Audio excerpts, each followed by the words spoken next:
আমি কোনটা দেখবো দমের পরে? আমি নামগুলো মনে করিয়ে দিই। আমার সব নাম মনে আছে। ওকে, আমি ওকে। বনলতা এক্সপ্রেস দেখবো। আচ্ছা, তারপরে? তারপরে প্রিন্স দেখবো। প্রিন্স দেখবেন। আচ্ছা। প্রিন্স কেন দেখবেন?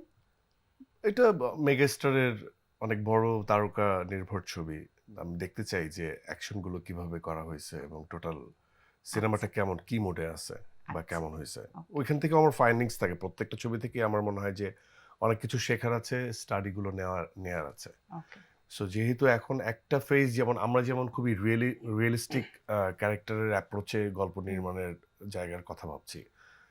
রিয়েল ক্যারেক্টার যেমন আমাকে টানে।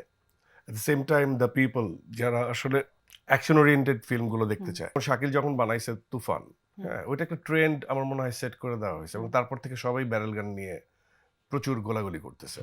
সো আমার কাছে অনেক কিছু সেন্স মেক করে না। এখন অনেকে ওকে। অফেন্ডেড ফিল করে যে উনি কেন এই কথাগুলো বলছে? হুম, তা আমি বলব না তো কে বলবে? আমি একজন সিনেমার মানুষ। আমি সিনেমা নিয়ে আমার কারবার। আমি বলব না? এখন যে কথা বলতে পারে সে কথা বলবে। যে কথা বলতে পারে না সে চুপ করে থাকবে। কিন্তু চুপ হয়ে থাকাটা তো ট্রেন্ড হইতে পারে না। মানে ওর তাকে জানতে হবে যে আমাকে সে একজন কথা বলতে প্রশ্ন পারে করেছিল কিনা। হুম? ব্যারেল গান চালানোর যে ট্রেন্ড সেট করেছি। হ্যাঁ। আমি খুবই অফেন্ডেড হয়েছি তো যে এটা তো কোনো ট্রেন্ড আমার কাছে সেট যেমন হতে পারে যেটা না মনে যে হয় যে মেশিন গান আ ব্যারেল গান। আ ওনাকেও আমি রিকোয়েস্ট করেছিলাম যে একটু যেটা নরমাল বলছিলাম বলেন। যে হ্যাঁ, তো আমি এই যে টোটাল কারণ আমি বললাম যে ২ টাই হুম। সার্টিফিকেশনের সিনেমা। সেই ২ টা আগে দেখব। এরপরে অ্যাডাল্ট মানে তারপরে এতে প্রিন্সের যাব পরে?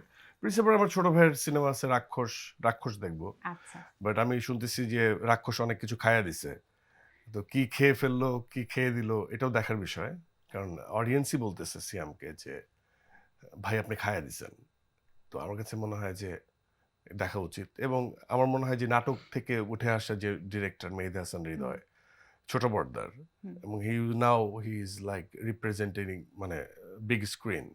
তো এটাও বোঝার বিষয় যে নাটকের যে মানুষগুলো কাজ করে তাদের হুম। যে হ্যাডম আছে, তারা যে পুরো সিনেমা ইন্ডাস্ট্রি নিয়ে নিচ্ছে, একজন রেদন রনি থেকে শুরু করে, এটাও তো তাদেরকেও পাশে থাকা উচিত আমার মনে হয়।